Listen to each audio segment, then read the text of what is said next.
clusters approaching Dixon, lane alignment, left lane blocked. Construction of delays from the 404 DVP alternately in the express and collectors. Southbound 404 DVP not looking too great at the moment.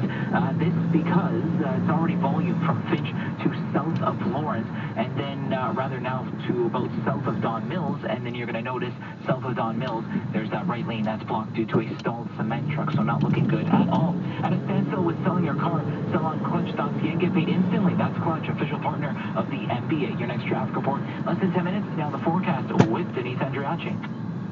Mild and lovely out there as we move through late afternoon, early evening. You can count on these temperatures for a little while longer. We're in the mid to upper teens across the whole GTA, and we'll drop to about 8 to 10 degrees overnight tonight. Periods of rain are beginning overnight, really early Thursday morning, and there is the risk of some thunderstorms tomorrow. And within that risk, there would be some heavier down.